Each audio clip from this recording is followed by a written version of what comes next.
Alright, fellow YouTubers, this is a review of the Binize 7-inch 9.1 Android in-dash car radio.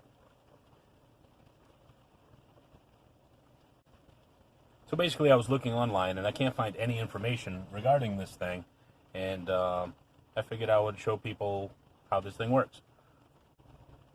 So to start, once you get this thing set up and installed and the audio working, which is pretty straightforward if you have installed car audio systems before. You just get an adapter specific for your vehicle and wire it up. The colors are pretty much the same. There are a couple obstacles you need to look out for. If the car has a factory amplifier set up, or if it doesn't, it changes the way it's wired. But I'm not going to go into the wiring of it because that's very vehicle specific, and this is just about the product. Once you do get this thing installed, I do recommend that you do a calibration of these buttons here. These physical buttons, well, they're not physical buttons, but these touch buttons that you'd find on your cell phone or anything else, sometimes they're not really aligned perfectly. So what you would need to do is do what they call the 5-finger method.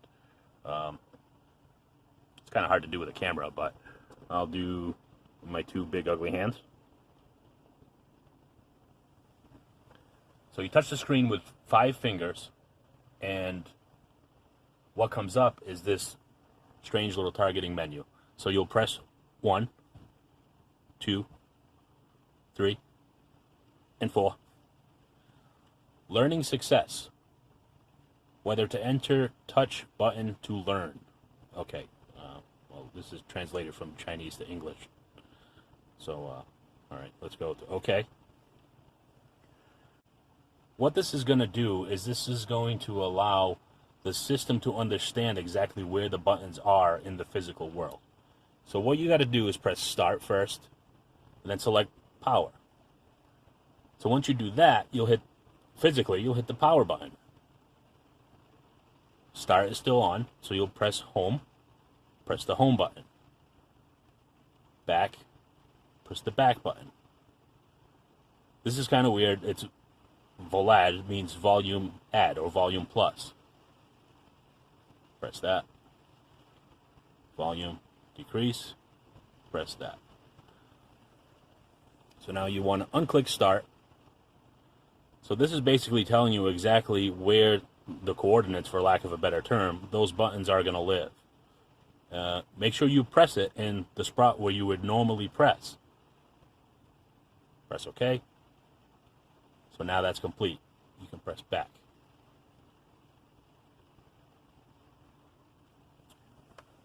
So now that this thing's set up, when you actually press the volume button, the volume's going to work. Instead of trying to find exactly where it is and how it's set from the factory, it might be kind of funky. So now the buttons work like they're supposed to, as you see. Okay. So the next thing, this does not come with any navigation system at all. It doesn't come with any maps or anything that'll work without the internet. So if you have a cell phone that doesn't have a hotspot, or if you're anywhere away from a Wi-Fi network, you're pretty much screwed. So it comes preloaded with essentially Google Maps, which you'll see probably won't work here, because I don't have Wi-Fi and I don't have a hotspot on this phone.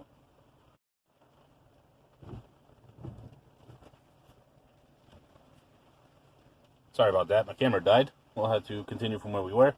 Okay, so this thing does not come installed with any navigation maps, as far as I can tell, unless they're hidden somewhere. So what I did, I went to the Play Store and I installed Here We Go. It seems to be like the best offline maps that I could find anyway. So I installed that, and I also went into their menu and installed download offline maps. So download maps here. Blah, blah, blah. So whatever state you're in, you'll download, or whatever states you want to download, you can download. Or you can download the whole country.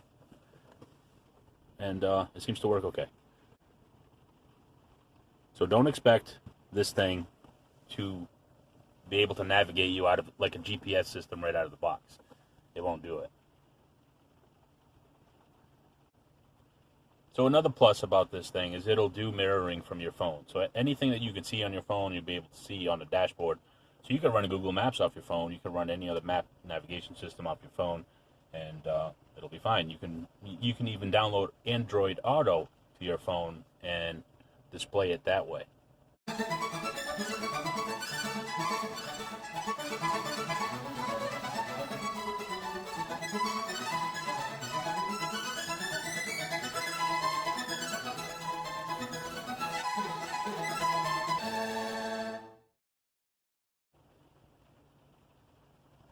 So this is the app mirroring as we speak.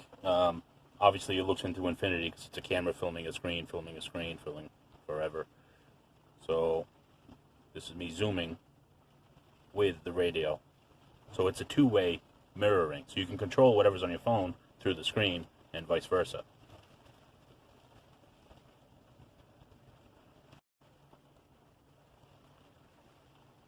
So once you've got this up, you need to get this app on your phone.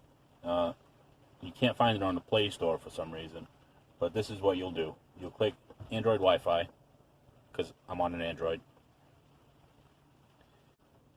and then you will scan the QR code that you see on the screen. Once that brings you to the link where you can download the app, then you'll have the app on your phone, you'll be ready to use it.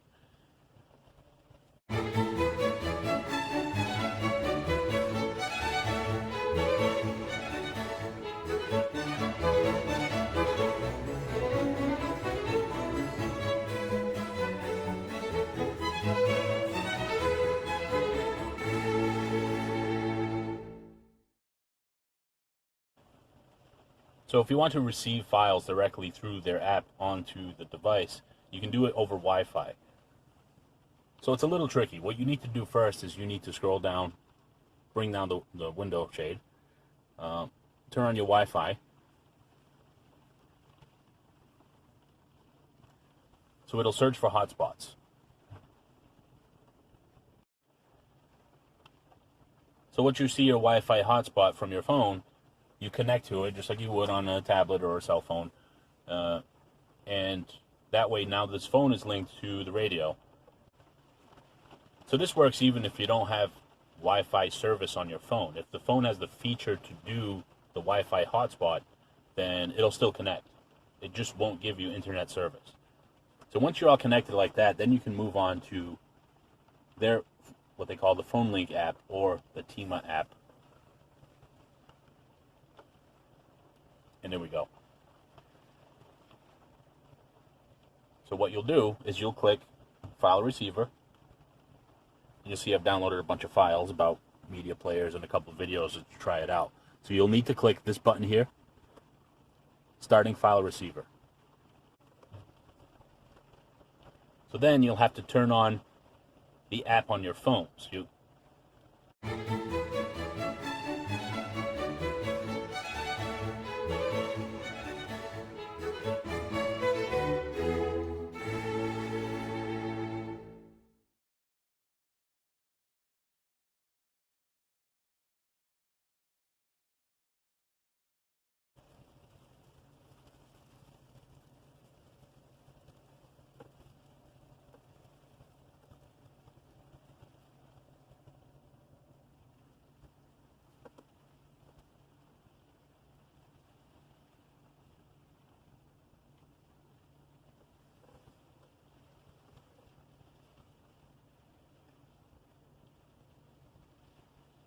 okay, so that leads us to the next thing.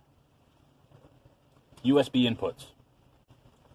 It'll play different types of media through USB.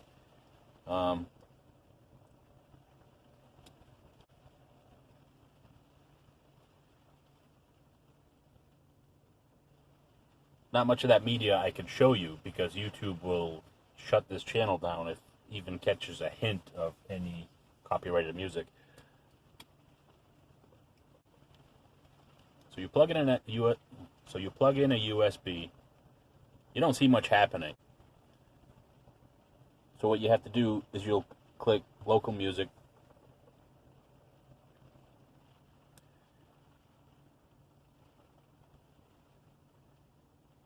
and you'll see it come up there.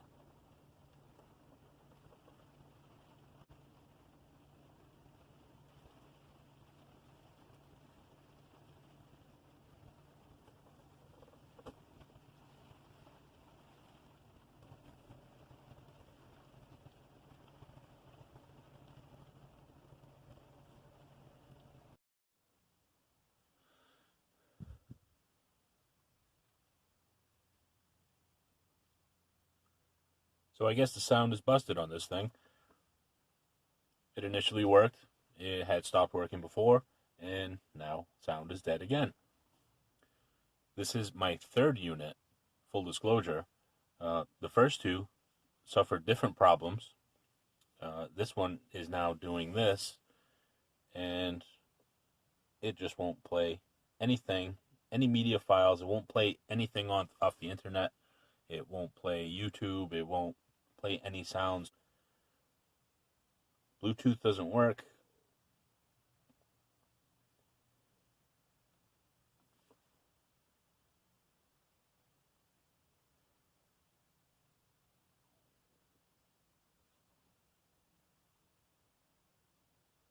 As you see, no screaming goat.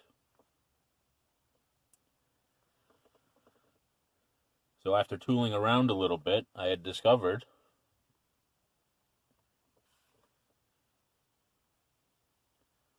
that the radio works and makes sounds.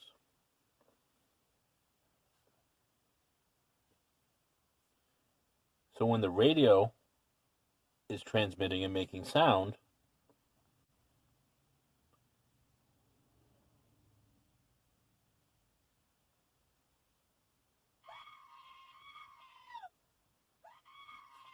now the goddamn goat works.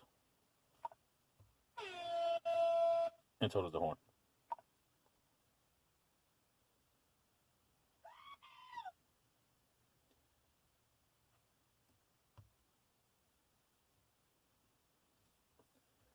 So right now to do that, I have the radio on all the way up the FM range.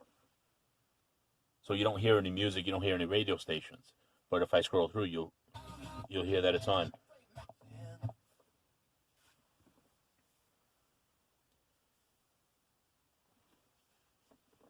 So this doesn't fix the problem. So what happens is when you try to run any media off of the internet, like YouTube,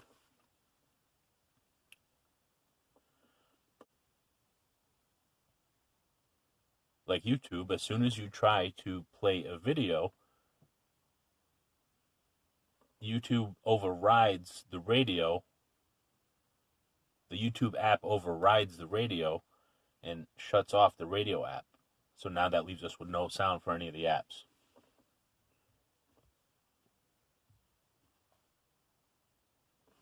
So this is not a problem that you experience with a cell phone. This is not a problem you experience with a tablet or anything else that's Android. Something else is going on here. The manufacturer doesn't fix it, and I don't know where to go from here. So now what do? I started this whole video trying to describe or give a review, an honest review on this product, and halfway through it just stops working. And it's a shame, it's unfortunate. If they would just reveal what they know, if Binize would just reveal what they know about the product and put that online, people would be able to at least fix the radios that they have. Instead, they want you to sign in through their Facebook, and they want all kinds of information. They want your phone numbers, your social media. So then they can send you a PDF that may or may not help you. I mean, I can't, there's only so far that we can go to try to fix the product. It's on their end to get things to work for us. I'm far from a genius to figure out any of this stuff, but but I like to tinker with things, and I usually hammer my way through it. But this is far from consumer level product. This is like something that's in the R&D phase.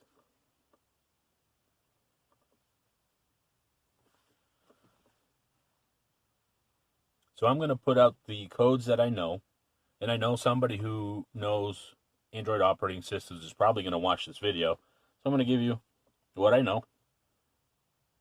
This is the password to get into the factory settings, 8888. So that brings you into the parameter settings. There's a lot of things here you can mess around with. Debug touch, USB settings. None of these have been able to fix this issue. I've even tried to enable all the mutex apps, which would allow sounds to override each other and then not, and all that stuff.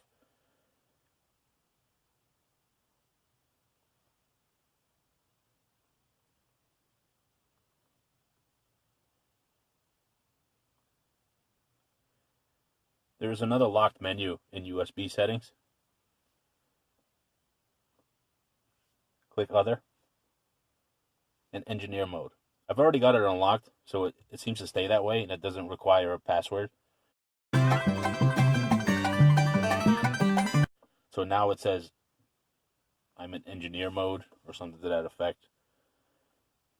So there are some settings in here.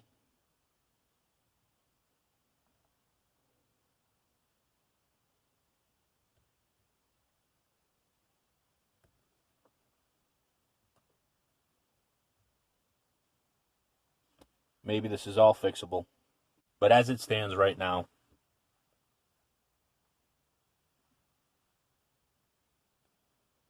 what good is having Android 9.1 if you can't do Android things? So what I would say is don't buy this thing unless you really want to tinker with it and have to dig into it, and you know something that I don't, which is very possible. But as it sits right now, this thing is installed. Sound is working. Everything is functional. The amplifiers are coming on. But there's something in the software that doesn't allow this thing to function properly. So I've got some future plans for this thing. I'm going to try to work it out. We'll see possibly in a future video of some of the tips and tricks we might come up with to get this thing to do what we want it to do. Maybe do something interesting with it. Stay tuned.